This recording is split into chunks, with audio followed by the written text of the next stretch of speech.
ಪ್ರಭುಲಿಂಗ್ ಕವಳಿಕಟ್ಟಿ ಅವರಾಯಿತು, ಪ್ರಫುಲ್ ದೇಸಾಯಿ ಅವರಾಯಿತು, ಅವರಿಬ್ಬರು IAS. ಅವರು ಕೂಡ ಪ್ರಭುಲಿಂಗ್ ಕವಳಿಕಟ್ಟಿ ಅವರು ನಮ್ಮ BBA ಕಾಲೇಜಿನ ವಿದ್ಯಾರ್ಥಿ, ಪ್ರಫುಲ್ ದೇಸಾಯಿ ನಮ್ಮ ಆರ್ಟ್ಸ್ ಸೈನ್ಸ್ ಕಾಮರ್ಸ್ PU ಕಾಲೇಜಿನ ವಿದ್ಯಾರ್ಥಿ. ಇವರೆಲ್ಲರನ್ನು ಸತ್ಕರಿಸಿದಂಥ ಸಂದರ್ಭದಲ್ಲಿ ಕೆಲವರು ಹೊಸಬರು ಇರಲಿಕ್ಕಿಲ್ಲ, ನಮ್ಮ ಸ್ಟಾಫ್ ಮೆಂಬರ್ಸ್ ಎಲ್ಲರಿಗೂ ಗೊತ್ತಿದೆ. ಇವರಲ್ಲದೆ ನಮ್ಮ ಜಿಲ್ಲೆಯವರಾದಂಥ ಸಾಹಿತ್ಯ ಆಲೂಕಟ್ಟಿ ಹಾಗೂ ಚಿಕ್ಕಪುಡಿ ಅಂತ ಕಾಂಬ್ಳೆ, ಇವರನ್ನು ಕೂಡ ನಾವು ಸನ್ಮಾನಿಸುವಂಥ ಒಂದು ಪರಿಪಾಠವನ್ನು ಯಾಕೆ ಇಟ್ಕೊಂಡಿದ್ದೇವೆ ಅಂದರೆ, ಅವರು ಮುಂದಿನ ಬರುವಂಥ ವಿದ್ಯಾರ್ಥಿಗಳಿಗೆ ಅವರಿಂದ ಪ್ರೇರಣೆ ಸಿಗಲಿ. ತೇಜ್ ಪ್ರಭು ನ್ಯೂಸ್ಗೆ ಸ್ವಾಗತ. ನಿರಂತರ ಅಭ್ಯಾಸದೊಂದಿಗೆ ಹಾಗೂ ಇಟ್ಟ ಗುರಿಯನ್ನು ಮುಟ್ಟಲು ದಾಪುಗಾಲು ಹಾಕಿ ಆ ಒಂದು ಗುರಿ ಮುಟ್ಟಿ IAS ಪದವಿಯನ್ನು ಹೊಂದಿ ಕರ್ನಾಟಕಕ್ಕೆ ಪ್ರಥಮ ಸ್ಥಾನ ತಂದುಕೊಟ್ಟಂಥ ಕೀರ್ತಿ ಹೊಂದಿದಂಥ ಕಿರಣ್ ಎಸ್ ಕಮ್ತೆ IAS ಇವರಿಗೆ ಇಂದು ಸತ್ಕಾರ ಸಮಾರಂಭವನ್ನು ಆಯೋಜನೆ ಮಾಡಲಾಗಿತ್ತು. ಸಂಕೇಶ್ವರ ಪಟ್ಟಣದ ಶಿಕ್ಷಣದ ಕಾಶಿ SVS ಸಂಘದ SS arts college and TP science institute Sankeshwar, LK Khot ವಾಣಿಜ್ಯ ಮಹಾವಿದ್ಯಾಲಯ ಸಂಕೇಶ್ವರ್, BCA ಕಾಲೇಜ್ ಸಂಕೇಶ್ವರ್ ಇವರ ಸಂಯುಕ್ತ ಆಶ್ರಯದಲ್ಲಿ ಈ ಸತ್ಕಾರ ಸಮಾರಂಭ ಕಾರ್ಯಕ್ರಮವನ್ನು ಆಡಿಟೋರಿಯಂ ಹಾಲ್ನಲ್ಲಿ ಹಮ್ಮಿಕೊಳ್ಳಲಾಗಿತ್ತು. ಕಾರ್ಯಕ್ರಮದ ದಿವ್ಯ ಸಾನ್ನಿಧ್ಯ ಪರಮಪೂಜ್ಯ ಶ್ರೀ ನಿಜಲಿಂಗೇಶ್ವರ ಸ್ವಾಮೀಜಿ ಸಿದ್ಧ ಸಂಸ್ಥಾನ ಮಠ ನಿಡಸೋಸಿ ಇವರು ದಿವ್ಯ ಸಾನ್ನಿಧ್ಯ ವಹಿಸಿ ಆಶೀರ್ವಚನ ನೀಡಿದರು. ಮೊದಲಿಗೆ ಸ್ವಾಗತ ಗೀತೆ ಕುಮಾರಿ ಅಂಕಿತಾ ಕೋಳಿ ಇವಳಿಂದ ಸಸಿಗೆ ನೀರು ಹಾಕುವ ಮೂಲಕ ಕಾರ್ಯಕ್ರಮಕ್ಕೆ ಚಾಲನೆ ನೀಡಲಾಯಿತು. ಸ್ವಾಗತ ಮತ್ತು ಪ್ರಾಸ್ತಾವಿಕ ನುಡಿ ಶ್ರೀ GC ಕೊಟ್ಗಿ, ಕಾರ್ಯದರ್ಶಿಗಳು SVS ಸಂಘ ಸಂಕೇಶ್ವರ್.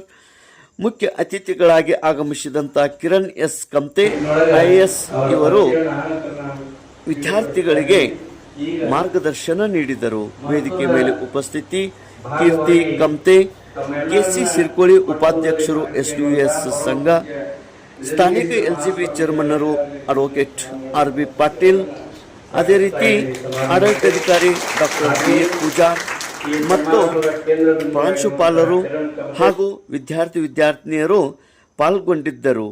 ಡಾಕ್ಟರ್ VD ನಾಂಗ್ನೂರಿ ಸಹ ಪ್ರಾಧ್ಯಾಪಕರು ಕನ್ನಡ ವಿಭಾಗ ಇವರು ನಿರೂಪಣೆ ಮಾಡಿ ವಂದಿಸಿದರು. ಉಪನ್ಯಾಸಕರು ವಿದ್ಯಾರ್ಥಿನಿಯರು ಬಹುಸಂಖ್ಯೆಯಲ್ಲಿ ಪಾಲ್ಗೊಂಡಿದ್ದರು. ತೇಜ್ ಪ್ರಭು ನ್ಯೂಸ್ ಸಂಕೇಶ್ವರ್.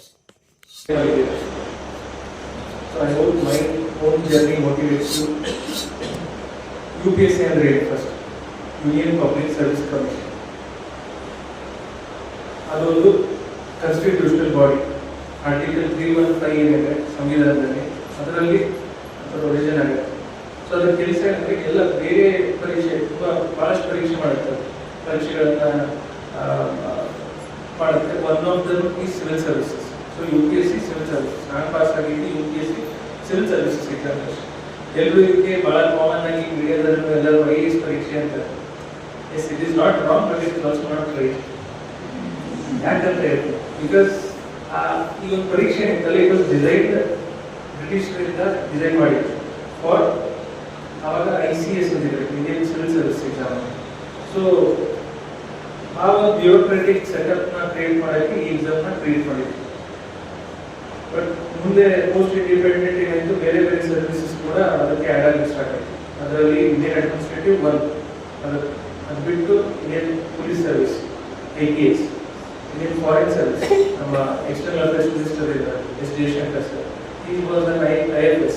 ಸೊ ಅವರಲ್ಲಿ IRS, ಇಂಡಿಯನ್ ರೆವಿನ್ಯೂ ಸರ್ವಿಸ್, ಕಂದಾಯ service, then audit and account ಬರುತ್ತೆ, ಡಿಫೆನ್ಸ್ ಅಕೌಂಟ್ಸ್ ಬರುತ್ತೆ, ಡಿಫೆನ್ಸ್ ಎಸ್ಟೇಟ್ ಸರ್ವಿಸ್ ಬರುತ್ತೆ, ರೈಲ್ವೇಸ್ ಬರುತ್ತೆ.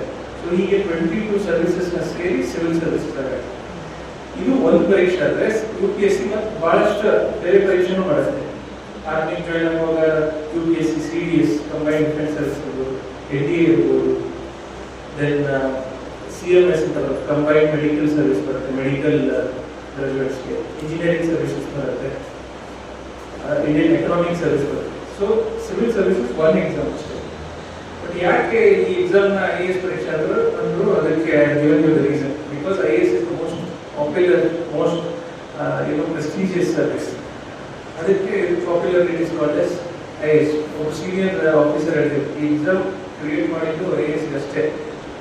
ಅದನ್ನ IAS ಸಿಕ್ಕ ಮೇಲೆ ಉಳಿದವರಿಗೆಲ್ಲ ಇದಕ್ಕೋಸ್ಕರ ಅನಿಸ್ತಾರೆ ಅಷ್ಟೇ. That is why still an IAS exam.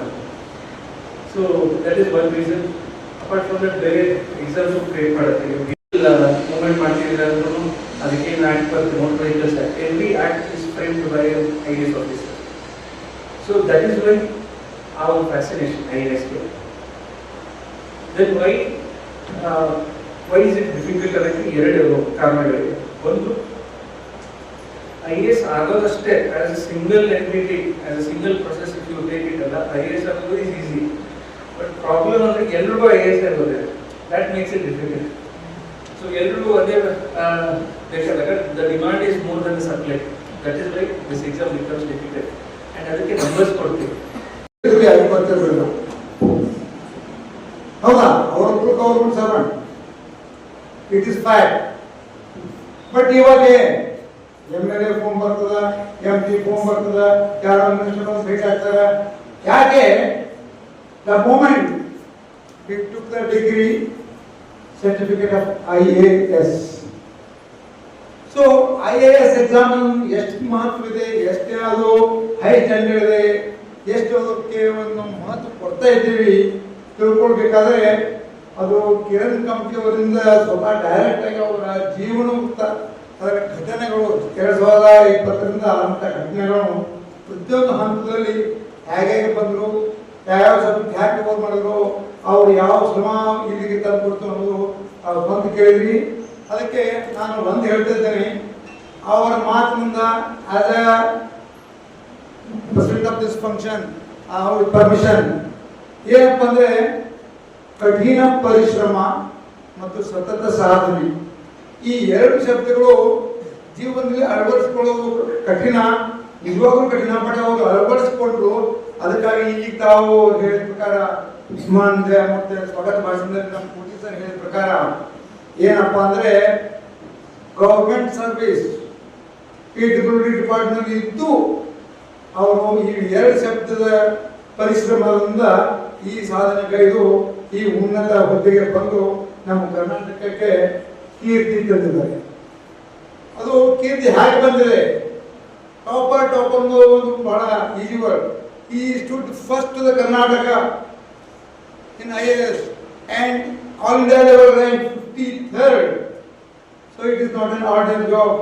ಹೇಗೆ ಬಂದಿದೆ ಕೇಳಿದ್ರೆ ನಮ್ಮೊಂದು ಏನೋ ಶಾಕ್ ಅಂದ್ರೆ ಎದೆಯಲ್ಲಿ ಒಂದು ಹುಟ್ಟುತ್ತದೆ. ಏನಪ್ಪ ಎಂಗ್ಸೈಟಿ, ಇಲ್ಲಪ್ಪ ಇದು ಹಾಗಾಯ್ತು ಅನ್ನೋದು ಒಂದು ಕ್ವಶನ್ ಮಾರ್ಕ್ ನಮ್ಮಲ್ಲಿ ಬಂದು ಬಿಡುತ್ತೆ. ಬಟ್ ಇವಾಗ ನೋಡಿ, ಇವಾಗ ಇಂಥ ಎಲ್ಲ ಆಫೀಸರ್ಸು ಅಥವಾ ಇಂಥ ಪರೀಕ್ಷೆ ಪಾಸ್ ಮಾಡ್ಕೊಂಡು ಬಂದಿದ್ದಾರೆ ಅಂತೇಳಿ ನಾವು ಕೇಳ್ತಾ ಇದ್ದೀವಿ. Otherwise we used to hear here ಬಿಹಾರದಿಂದ ವಿಕಸಿಸಿದಂತಹ ಹೆಮ್ಮೆಯ ಕಿರಣ್ ಕಂಪ್ನಿ ಅವರೇ, ಇಲ್ಲಿ ಸೇರ್ತಕ್ಕಂಥ ಎಲ್ಲ ವಿದ್ಯಾರ್ಥಿನಿಯರೇ ಎಲ್ಲರಿಗೂ ಶರಣಾರ್ಥಿಗಳು. ಎಷ್ಟು ಮಾಡಲ್ಲ ಸರ್, ಕಂಪ್ನಿ ನಮ್ಮೆಲ್ಲರ ಹೆಮ್ಮೆ. ನಮಗೊಂದೊಂದ್ಸಲ ಅಚೀವ್ ಮಾಡ್ಲಿಕ್ಕೆ ಆಗಲ್ಲ, ಅದಕ್ಕೆ ನಮ್ಮ ಸುತ್ತಮುತ್ತ ಇದ್ದವ್ರು ಯಾರಾದ್ರೂ ಅಚೀವ್ ಮಾಡ್ತಾರೆ. ಹಾಗಾಗಿ ಮೊದಲನೇದಾಗಿ ನಾನು ಕಿರಣ್ ಕಂಪ್ನಿ ಅವರಿಗೆ ನಾನು ವೈಯಕ್ತಿಕವಾಗಿ ಮತ್ತು ನಿಮ್ಮೆಲ್ಲರ ಪರವಾಗಿ ಅಭಿನಂದನೆಗಳನ್ನು ಹೇಳ್ತೇನೆ. ಅವಾಗಲೇ ಅರ್ಪಿಪಟ್ಟಿ ಸರ್ ಹೇಳಿದಂತೆ ಇದನ್ನು ಕ್ರ್ಯಾಕ್ ಮಾಡೋದು ಬಹಳ ಕಷ್ಟದ ಕೆಲಸ ಅಂತ ಎಲ್ಲರ ಮನಸ್ಸಲ್ಲಿ ಇರೋದು. ಅದು ಕಷ್ಟ ಕೂಡ ಇದೆ ಒಂದು ಹಂತದಲ್ಲಿ, ಆದ್ರೆ ಮನಸ್ಸು ಮಾಡಿದ್ರೆ ಯಾವುದೋ ಅಸಾಧ್ಯ ಅಲ್ಲ ಅನ್ನೋದನ್ನ ನಮ್ಮ ಕಿರಣ್ ಕಂಪ್ನಿ ಅವರು ಸಾಧಿಸಿ ತೋರಿಸಿದ್ದಾರೆ. ನೀವು ಕ್ರಿಕೆಟ್ ನೋಡಿದ್ರೆ ಆರ್ಸಿಬಿದ್ದೆ ಯಾರಾದ್ರು ವಿರಾಟ್ ಕೊಹ್ಲಿ ಇಂಟರ್ವ್ಯೂ ಕೇಳಿದ್ರೆ ಸ್ಟೇಟ್ಮೆಂಟ್ ಏನು ಅವ್ನು ಕೇಳ್ತಾರೆ, ಇನ್ಮೇಲೆ ಪ್ರೆಷರ್ ಇತ್ತಲ್ಲ ಅಂತ ಹೇಳಿ. ಅವ್ರೆಲ್ಲ ಪ್ರೆಷರ್ ಇರೋದು ಒಳ್ಳೆಯದೇ, ನಮ್ಗೆ ಪರ್ಫಾರ್ಮ್ ಮಾಡ್ಲಿಕ್ಕೆ ಒಳ್ಳೇದಾಗ್ತದೆ ಅಂತ ಹೇಳಿ. ಹಾಗೆ ನಾವು ಯಾವಾಗಲೂ ಹೇಳ್ತೀವಲ್ಲ, ಚಿಕ್ಕವರಿರುವಾಗ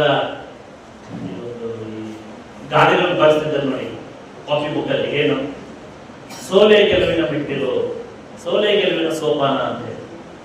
ಇವತ್ತೆಲ್ಲ ನಮ್ಮ ಒಬ್ಬರು ಸ್ವಾಮೀಜಿ ಅವ್ರು ಹೇಳ್ತಾ ಇದ್ರು, ಅವ್ರು ಹೋಗಿ ಸ್ವಾಮಿಗಳಿಗೆ ಉಪದೇಶ ಮಾಡಿರ್ತೀವಿ. ಅವ್ರಿಗೆ ಏನಪ್ಪ ಉಪದೇಶ ಮಾಡೋದು, ನೀವು ಚಿಕ್ಕವರು ಕಾಪಿ ರೈಟ್ ಬುಕ್ ಬರ್ದಿಲ್ಲ, ಕಾಪಿ ಬುಕ್, ಅದರಲ್ಲಿ ಜೀವನದಲ್ಲಿ ಅನುಸರಿಸ್ಬಿಡಿ ಸಾಕು ಅಂತ. ಹಾಗಾಗಿ ಕಿರಣ್ ಕಂಪ್ನಿ ಅವರು ಏನ್ ಹೇಳಿದ್ರು, ಆ ಸೋಲೆ ಅವ್ರಿಗೆ ಗೆಲುವಿನ ಮೆಟ್ಟಿಲ 6ನೇ ಅಟೆಂಪ್ಟ್ ಅದು. 12 ಲಕ್ಷದಿಂದ ಹೇಳಿದ್ರಲ್ಲ IAS ಬರೀ ಧೈರ್ಯ ಬರಲ್ಲ 6 ಲಕ್ಷ ಜನ ಬರೆಯೋಕ್ಕಿಂತ ಮೊದಲೇ ಹೊರಗೆ ಹೋಗ್ತಾರೆ. ಆಮೇಲೆ 6 ಲಕ್ಷದಲ್ಲಿ 1,000 ಜನರಿಗೆ 2,000 ಜನರಿಗೆ ಇಂಟರ್ವ್ಯೂ ಬರೋದು.